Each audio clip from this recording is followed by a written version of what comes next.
Hi, everyone. So thank you so much for joining us this evening. Daphne, do you want to give a brief introduction? Yeah. Sure. So again, good evening, everyone.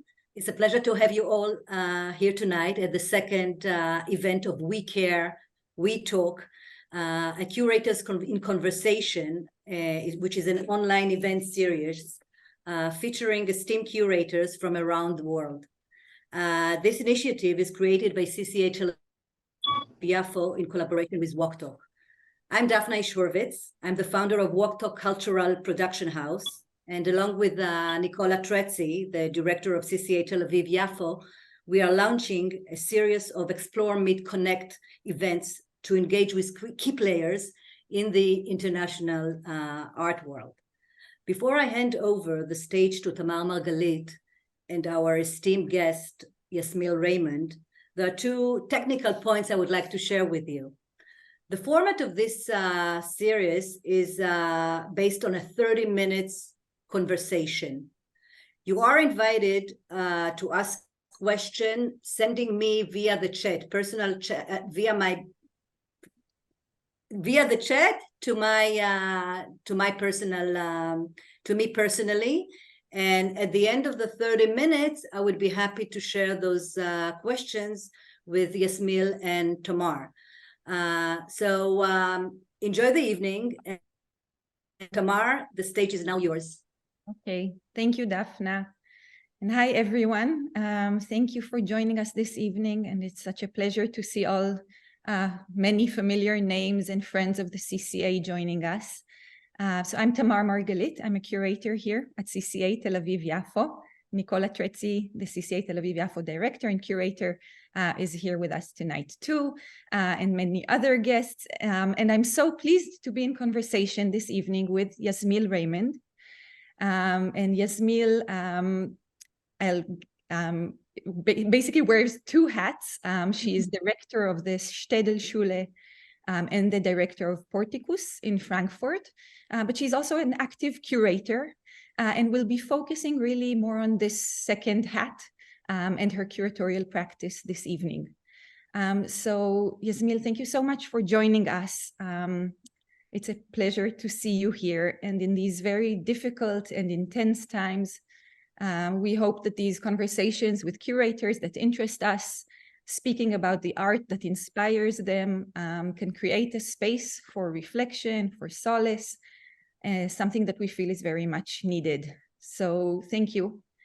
Yasmil, can you hear me? Can you say hi? Yeah. Yes. Yes.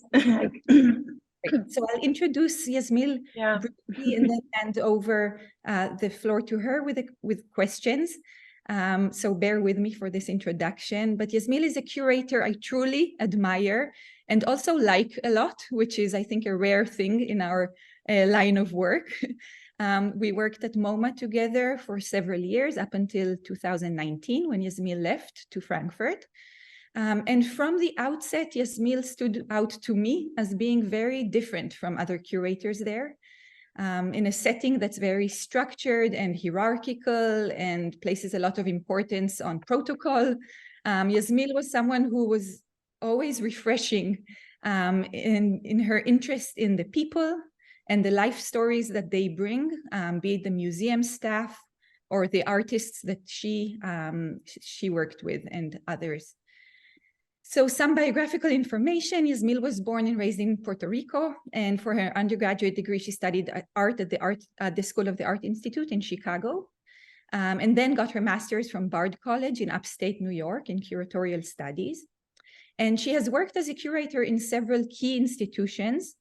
So what you might think of as a serial monogamist, kind of working in one institution for several years before moving on.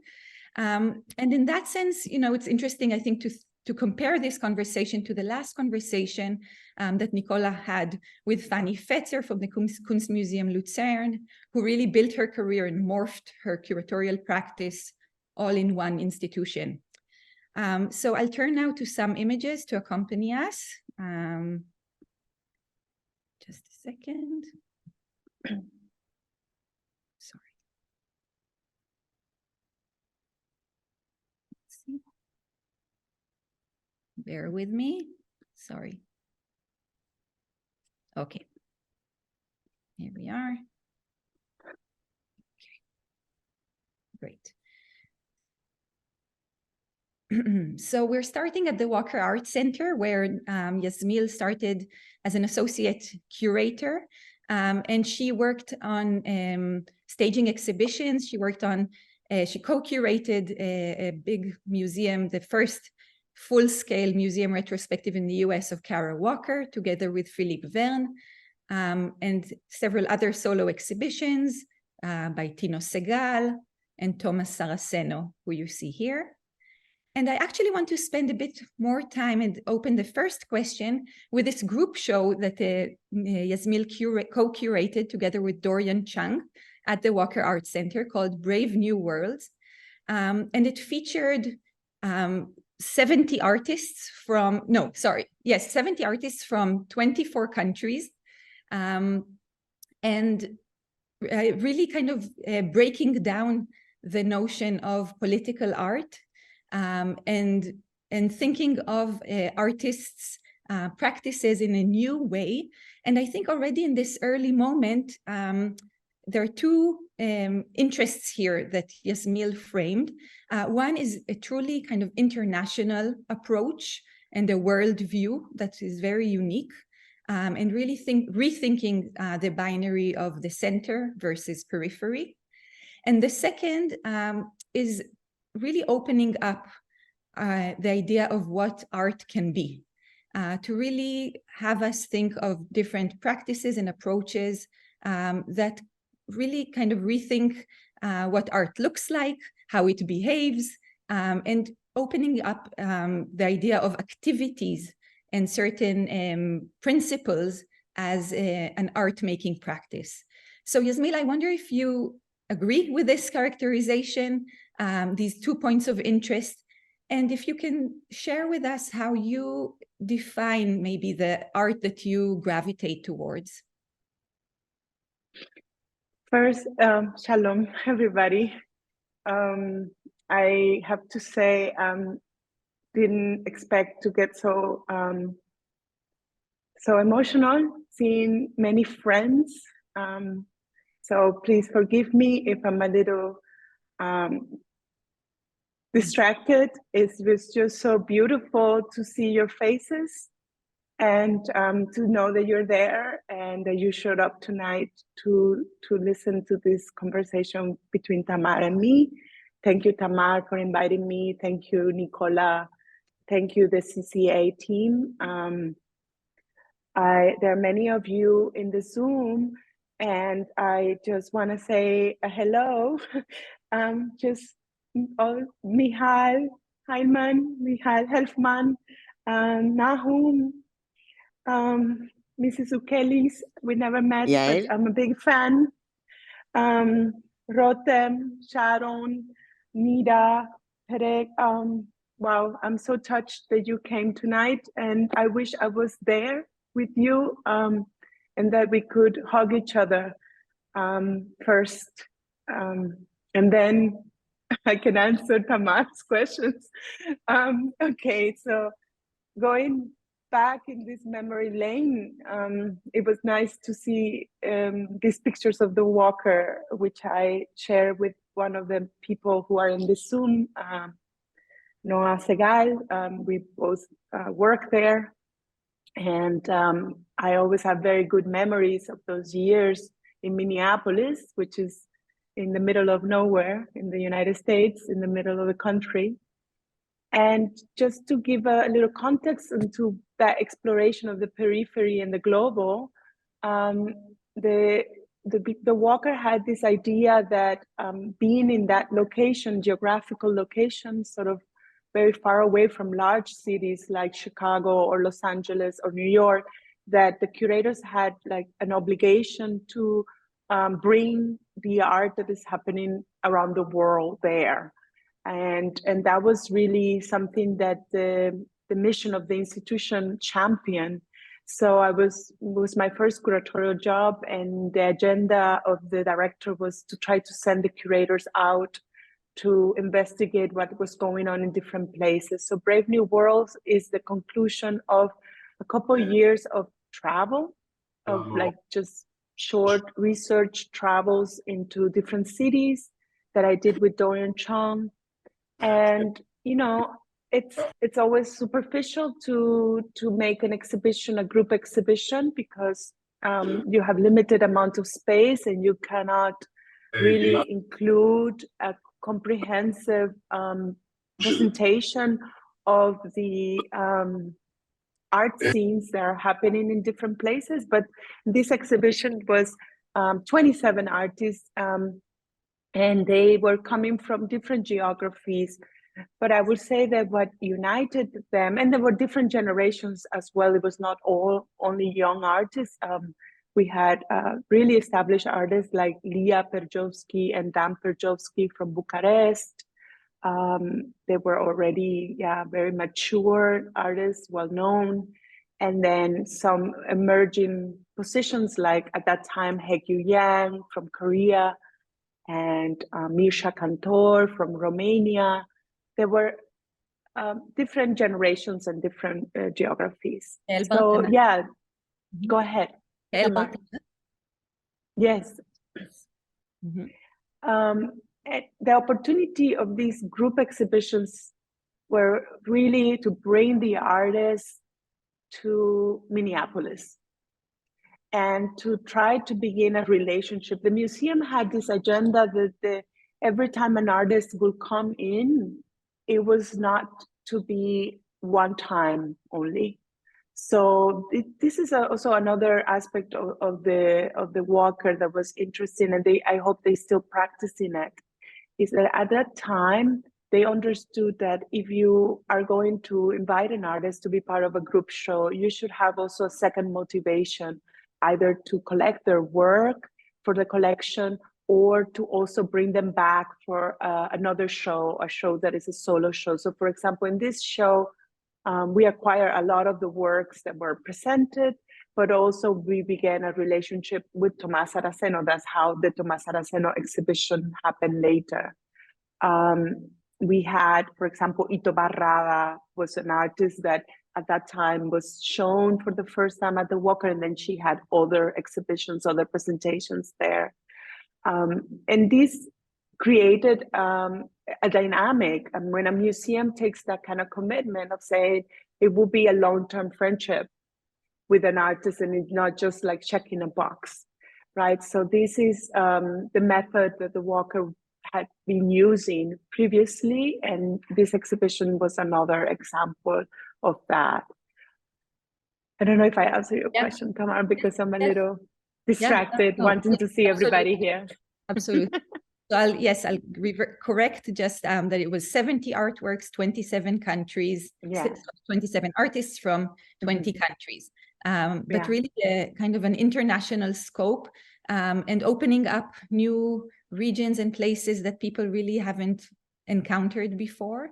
And I want to, from this kind of exhibition mode, we'll move on to the next kind of stepping stone in your curatorial practice, and then maybe zoom in on another facet of your work as a curator.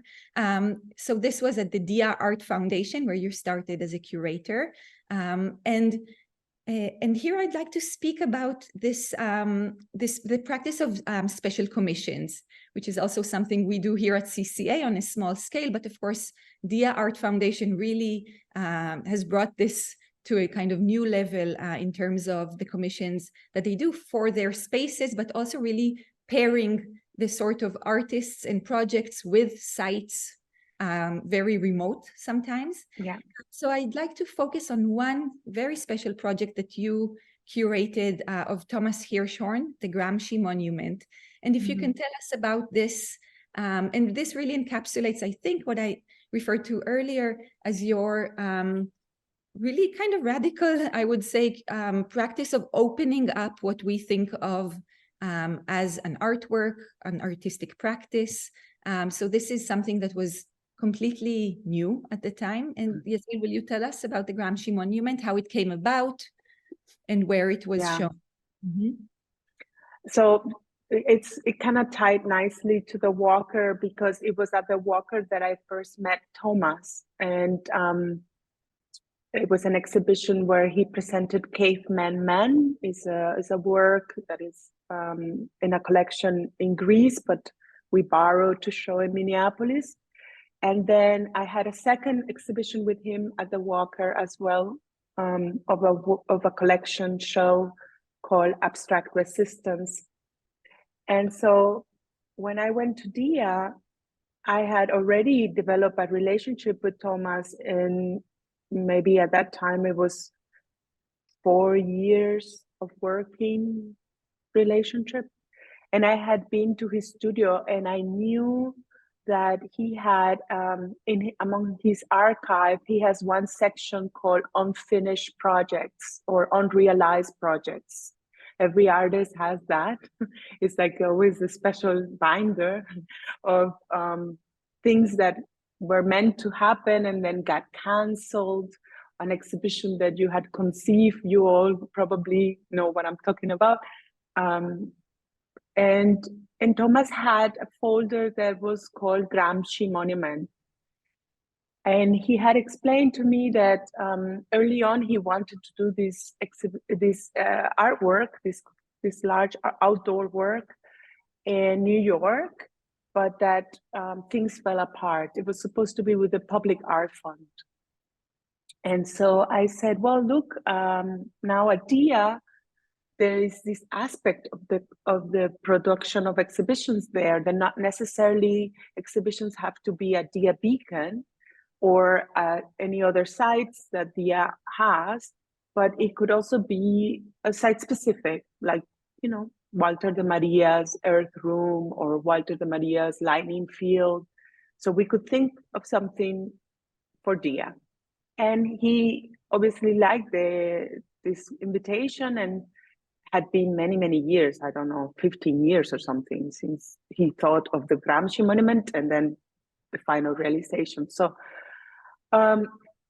we started to work in 2000 and nine, I think 2010, 2009.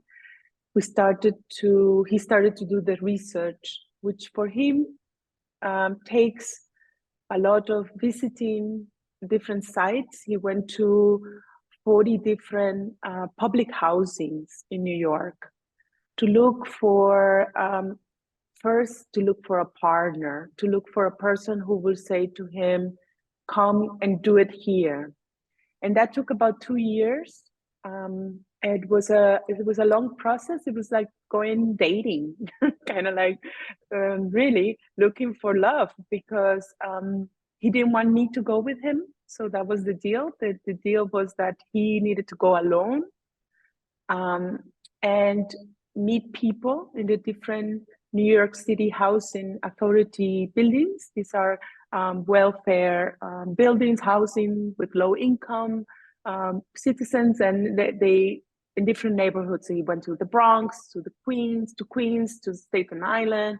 He didn't want to do it in Manhattan. That was one of the priorities, but he also wander in Manhattan as well. And then eventually he came across the head of the Residents Association in the South Bronx in a housing project called Forest Houses. This is a very special history that we unearthed once we started to work on it, and we went to the archives of NYJA, it's called NYJA, the New York City Housing Authorities, that this neighborhood was primarily first Jewish immigrants, and then later was African Americans and Puerto Ricans. And that it was the first housing development in New York that was desegregated. Obviously, we didn't know any of these at the beginning. At the beginning, we were just happy that one member of the housing had said to Thomas, do it here, why not? We started going to building association meetings with the residents. He would present and talk about Antonio Gramsci. And people didn't know, and they didn't care. You know, they were just like, okay, sounds good. But over time, as we were developing the project, then people started to get more curious about who Gramsci was and why was Thomas so committed to the figure of Antonio Gramsci. I would say that this was the first curatorial project where for me, was an event. It was, it marked a moment in my personal life before this project and then after this project. It took about 2 years to put together. Then I have moved there with Thomas and with other participants of the project. We moved to the Bronx for 3 months and then we lived there. So we didn't live inside the monument, but we lived walking distance from the monument. It was important to Thomas that it will take us only 5 minutes to arrive to the site every day. And my role as curator evolved into what he called the ambassador. And it involved many things, but one of it was to always be present at the monument, to speak to people who had questions about art.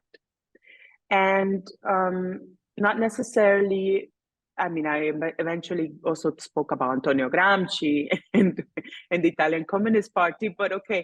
But my primary role was to talk about art. So, for example, if a resident will come in and say that they watched the Da Vinci Code and they wanted to talk about it with me, I would need to improvise an answer, even if I had not seen the movie or read the book.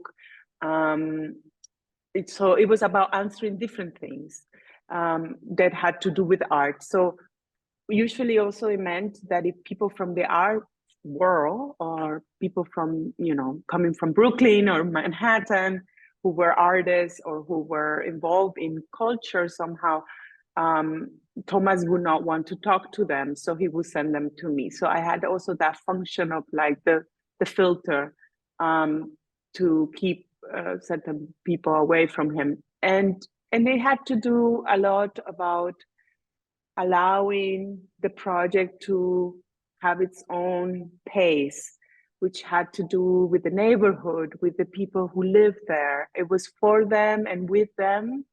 And then there were visitors, obviously, like every exhibition, there are visitors.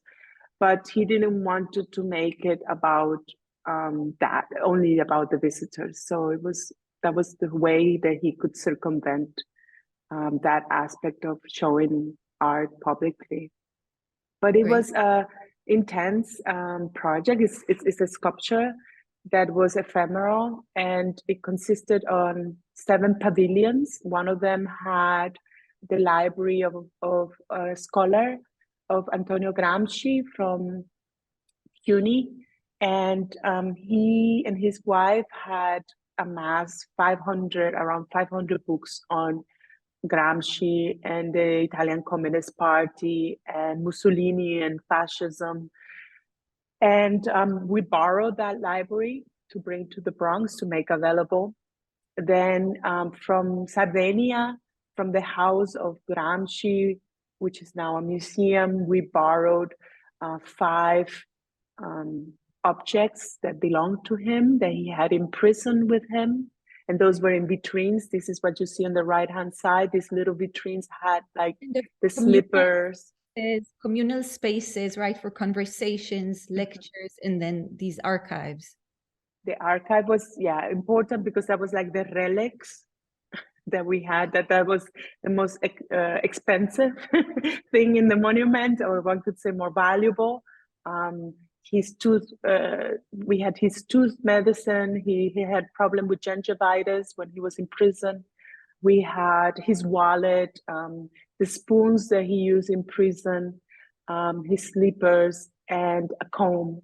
And so these objects were lent to us by the Italian authorities, and we had them on display. But on the big stage, every day there were different things. There was poetry reading. There was on Saturdays a lecture on Gramsci by someone who had either written a book on Gramsci or was known as a scholar of Gramsci. We had also an art school for young people and for older artists as well. We had a theater dedicated to the life of Antonio Gramsci. And then fun things like the computer lab and the bar and music and the radio station. So there was very lively experiences every day.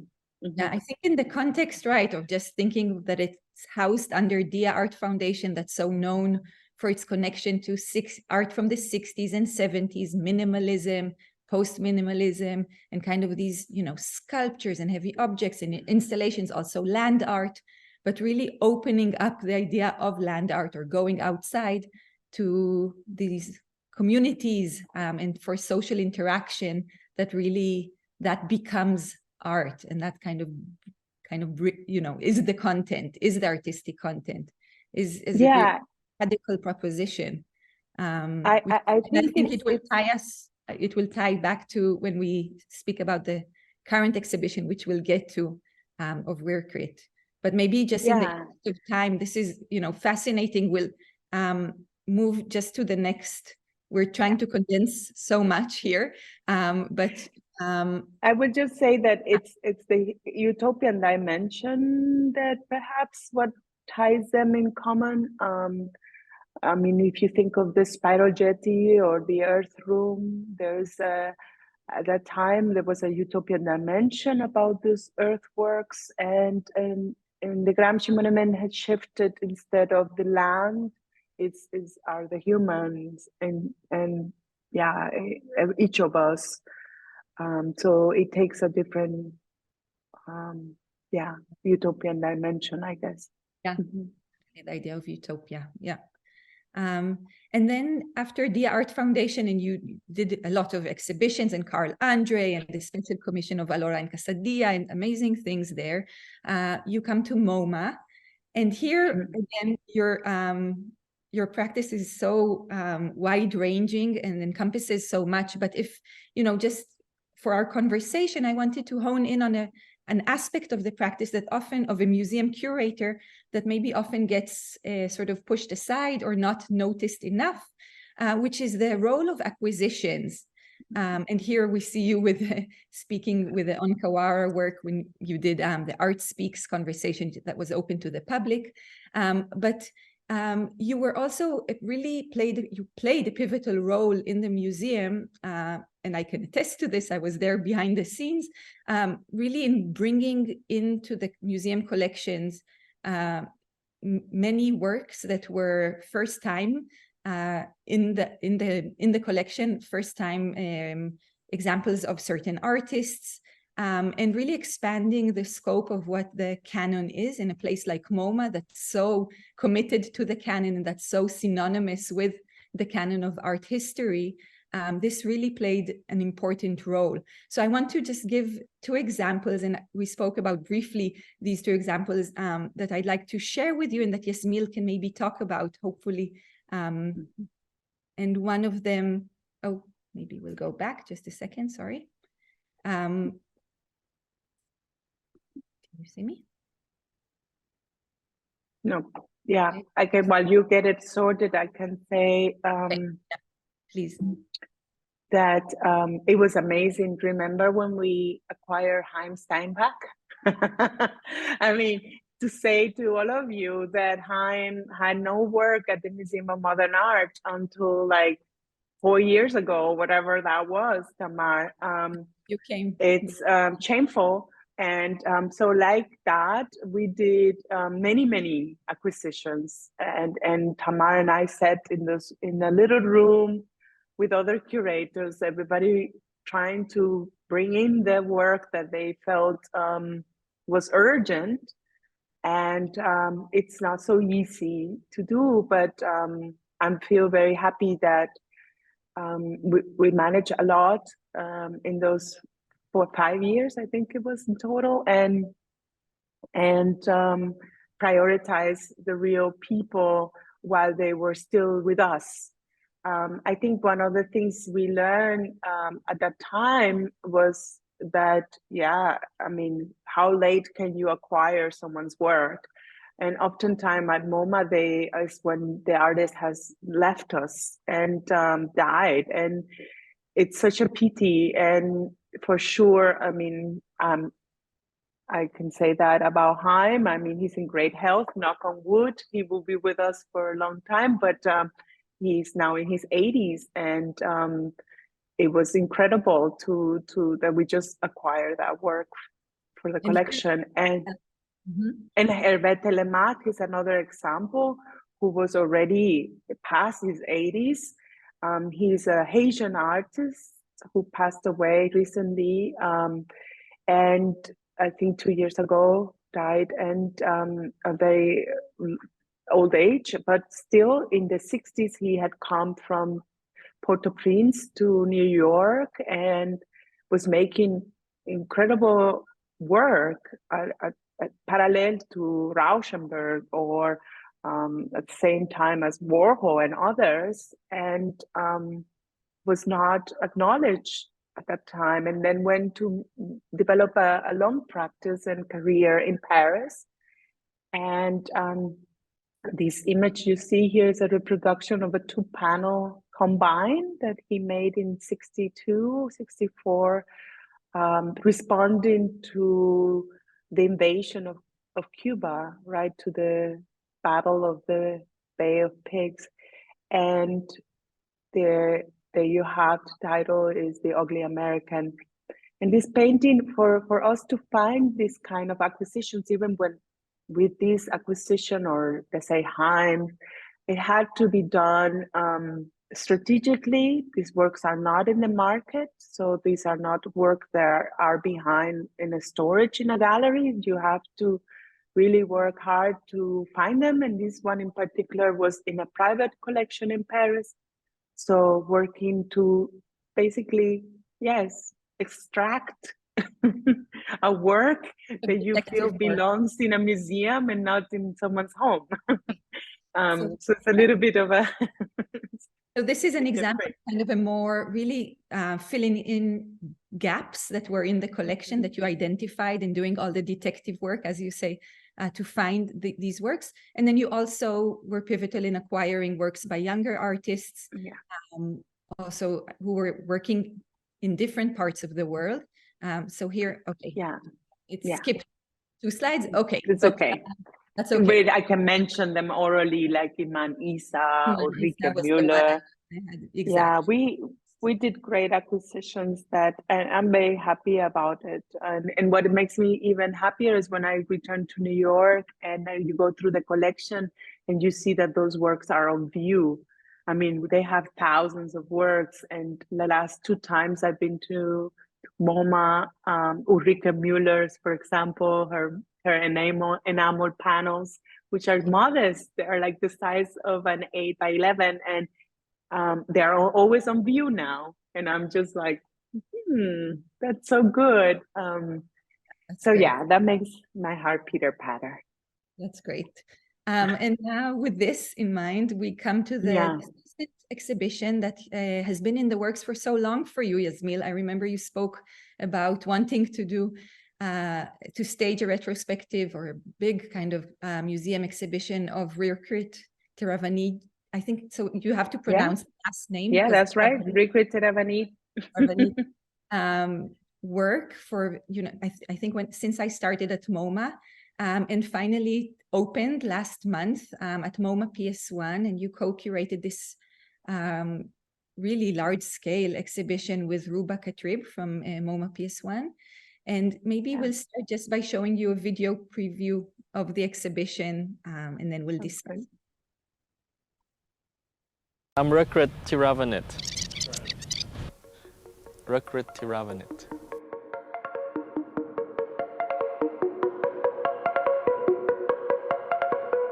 I like to think that the work is about engaging in an experience, and that experience is not predetermined. Maybe the work is much more of a platform or a stage. To use it is to enter into that frame or to step onto that platform. And in order to be able to give that space for engagement, I've always felt that one needs to let things take its course, to let people engage with their own will and interest and whatever brings them to that place. Because I feel that maybe produced something none of us would have expected together.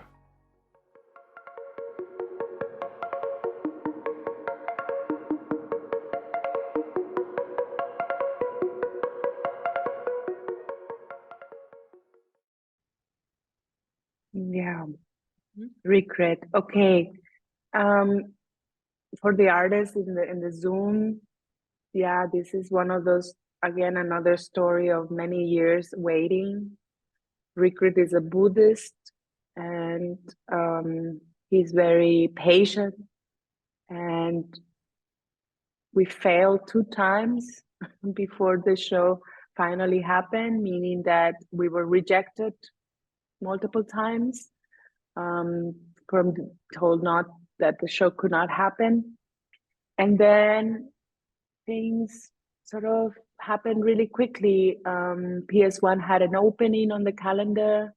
Ruba Katrib was kind enough to call me and said, no one's looking right now, let's do it. No one will stop us. Rirkrit immediately said, sure, do it. But as an artist, and the artists in the Zoom probably relate to this, it's really hard to do a survey show and to see all your work in one space. I remember with Sharon, once he did this retrospective, and I looked at the model when I was in Tel Aviv the last time, and yeah, it's a process to look at all your work and bring it in and put it into context after so many years. So for Rirkrit, it was hard to, and he didn't want to be involved at all. So Maybe we made the biographical information. Just he's a Thai artist working between Berlin and New York, I think, or most of Berlin, and really New came York. right. Emerged in the 90s, right, and part of this kind of movement that is known as relational aesthetics, or really creating spaces for art, and kind of this interactive communal part of the Yeah, and I mean, this is one framing that came out in the 90s by a French theorist, Nicolas Bourriot. But what was interesting to Ruba and me, because we are in our 40s, mid-40s, I'm getting there, up there, but Ruba is younger than me. We both kind of share the same generation, and it was that for us, it was not relational. As women of color, we felt that actually the work had everything to do about identity, and that the work was about him being a brown man and trying to fit in New York in a white art world. And, he talked about it early on in his interviews and in his press releases, but nobody picked up on this. One of the early comments that Rirkrit makes is that when he first did Pad Thai in 1990, and he did it at a gallery because he was invited to be the project space, like the artist in the back of the gallery. He arrived with the Pad Thai ingredients and started to cook, and people thought that he was the caterer. People thought that this was the catering for the show in the front. And then later on, when he continued to do these cooking performances or cooking actions, people always thought like, great, they take the food and ciao. And so they really missed on many things, meaning they missed on the fact that sometimes he introduces ingredients that are not authentic. For example, the Pad Thai it was a recipe of Pad Thai that was done by a British woman when she went to Thailand and used ketchup instead of tamarind sauce.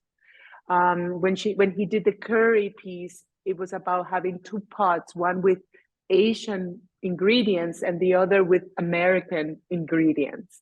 And nobody picked up on these subtleties or talked about that. It was about this identity, his identity as an Asian man.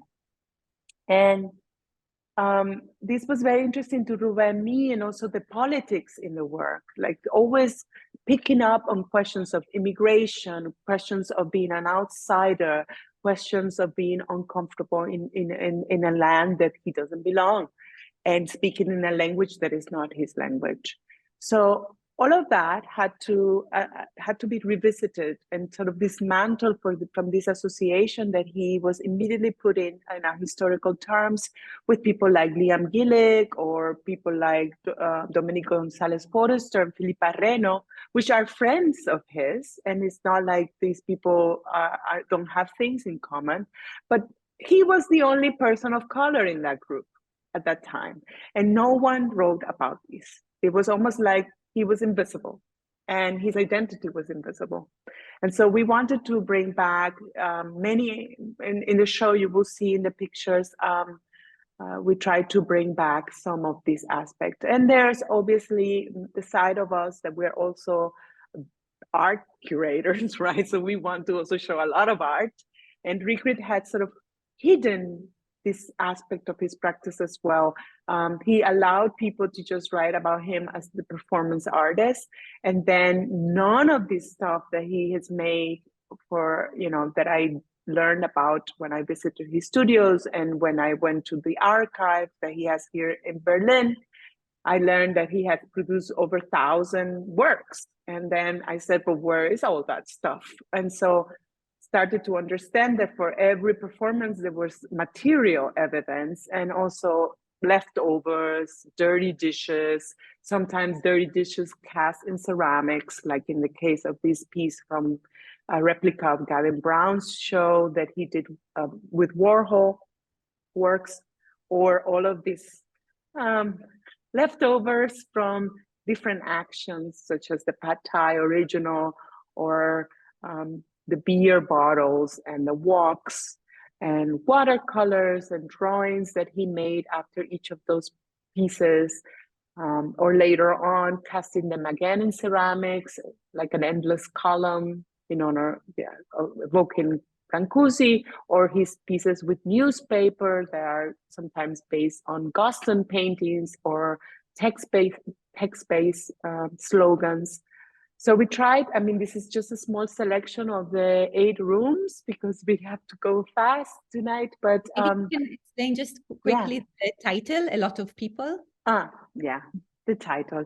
So also, there's so many things I could say about Rirkrit's work, obviously, because I did the research for nearly 8 years, so I could make 8 shows at least of his work. So please forgive me that I'm being so quick and superficial, but one of the things that immediately caught our attention and I brought up to Ruba and the team was that in the medium lines from the beginning of his practice, he will put things like curry. Oh, here's a perfect example. 4 chairs, 1 table, metal shelves, blah, blah, blah, and then a lot of people. So a lot of people for him was part of the material that makes the work. And no one had picked up on this, and this aspect of about the work was supposed to be shared with large numbers, to be made available for situations which can include a lot of people. And so we took that as the title of the show. He proposed it as well. He thought it was a good idea. He approved. And then we went with it. There could be many interpretations to this. One side could be that it speaks to a certain populist side in his work as well, that is really accessible. The work has this side that wants to reach all audiences. It's a work that wants to insist that is not elitist, that is not exclusive. And this was from early on in the practice, and I think we honor it by giving it as part of the title. And PS1 also fit the bill because, as you know, if you've been to PS1, it's a former high school that was transformed into a Kunsthalle.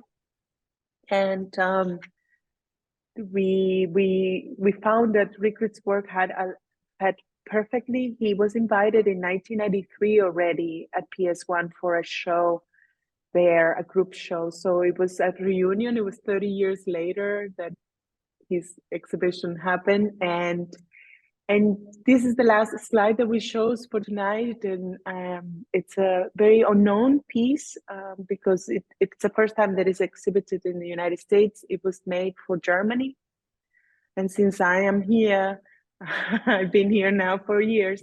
I thought it could be fitting, as you also are very aware of what the conversations happening here right now. This is a work dedicated to a Turkish family that was murdered in 1993. And Rirkrit, what he does is that he asked the gallery that was to exhibit the work to take the inventory of boxes of publications that they hadn't sold, and to create, you're supposed to use the books that you have in your storage to create a space within the space, to create sort of a barrier. And then inside you get a table for chairs and a hot plate and Turkish coffee, and you make coffee for the guests, for the people who are visiting. And Turkish coffee, as you know, takes a few minutes to make because it has to brew, and also it takes a few minutes to drink. It's a slow process, as opposed to the espresso machine. And it's meant to be shared with friends. It's not something you drink for breakfast, right? You drink it during the day, and you make a pausa, you make a pause in your day to drink coffee with a friend. And it's supposed to involve conversation. And at the end, if you are lucky to do it with a Turkish person who can read the fortune, then they can read the coffee grains and tell you your future. And we felt it was really important to have this work in the show. And more, obviously, we opened the exhibition on October 11th. So it was a few days after the attacks in Israel, and it was really emotional for a lot of people who not only have family in Israel or personally felt really shocked and traumatized by this event. So it was a very somber opening, if I can share that with you. Many of the works in the exhibition are coming from private collections, from people who have loved and collected Rirkrit's work since the beginning. People like Eileen Cohen, who you may know, or Alice Kuzman and Marty Eisenberg. So these collectors were there for the opening. And yeah, the show is 20 collectors, and there's only like 3 museums, so it's all like family collections, and people who believed in him right from the beginning, and who have kept buckets of garbage and dirty dishes in their homes despite mice and other things. So it was really special, but also really sad at the same time. And yeah, we are still all like, I don't need to say, but we're all very shocked and still processing and praying for an end to this. So yeah, this exhibition brings in that other dimension of utopia that I want to insist is why we go to art, why we believe in art, and why we always feel it's important to remain close to art, to find answers and directions. It's yeah, I went back to see the exhibition last month. I was fortunate to be able to go back, and it still has that feeling that you can still find answers. And yeah, I think we must insist, even if it feels so far from the reality or the urgency. I want to continue to insist to go to art for that support and clarity that we need, even in dark moments like now. Thank you, Yasmil. this is a perfect place to, I think, leave the conversation, and it's this space for contemplation and reflection and opening ourselves to conversations is really, it's kind of the perfect allegory for what we're doing or trying to do. And thank you so much for sharing with us tonight, Yasmil. I think we ran a little bit. But if we can just, if anybody Yes. wants to ask a question, I'm here, please, because I see friends. There is one question. There is one question from that I would say for Yasmil. You mentioned that Thomas Hirschhorn refused to speak to anyone belongs to the art world during the project, and you had to represent him. Oops, He tried. Sometimes he could not. Can you explain this decision? Can you explain this decision of him and how it was? And how? So we started in the morning every day at 10 a.m. and to 6 p.m. every day. And Thomas had many tasks. You know, he had to put on the bulletin board for everybody to know the program, because it was not advertised. It was not allowed to release the program. He would not allow to release the program in advance, because he wanted people to come and not to know that Spivak was speaking. You know, he wanted people to be like there and then find out that Spivak was speaking, or to find out that Okwi was speaking, but not to be like in Brooklyn having a coffee and then be like, oh, today at 2 o'clock, Okwi and Wesser will be in the Bronx. But he didn't want that. So everything was kept like a secret. And then he would get up at 10 and put it on the bulletin board. And then the routine will start. You know, he had to go and buy a flower every day for Gramsci for his altar, and then get apples for the library. So he was a busy guy all day long, you know, like doing things, fixing the microphones, getting the people, paying people. He had all this cash in his pocket to be able to pay the dancers if they're improvising at 4 o'clock, if the poet, whatever, you know. So he was like an impresario running the thing. And sometimes when the people from New York will come, they wanted to have like a moment with the artist, and he has very little patience for that, because he had things to do. Obviously, if it was a friend, like let's say, I don't know, I cannot think of someone on top of my head, but for example, I remember when the head of the Gramsci archive arrived from Bologna, and he was like, no, you talk to that guy, because he doesn't have anything to say to the guy. So he was just like, you deal with that and I'll deal with the kids. And you know, so he was more interested in just being available for the people of the Bronx and not so much for the people of like the officials. Great. Probably there are many artists here who will identify and just want a curator to deal with all of the art people. And but thank you, Yasmil, for this. And then we'll just maybe mention the next session that we want everyone to join in for with Rita Kersting, who was a curator of contemporary art. Many of you know in the Israel Museum for many years, and now is for a few years now the deputy director of the Ludwig Museum in Cologne.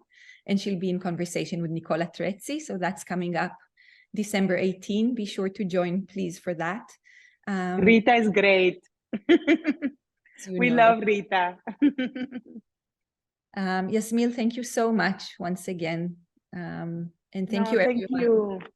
And I wish I could be there with all of you and hug you and have a glass of wine. And bye, Nahum. Hi. Good to see you. Good to see you. Good to see you. We should do just like a gathering one night, just a social gathering, and have a glass and talk. I hope all of you are okay, coping. Thank you. Yeah, big kiss to all. Yeah. Next Okay. time, I hope in person. Exactly. Yes, we hope to Okay. be back in Israel soon. Okay. Bye, everyone. Thank you so much.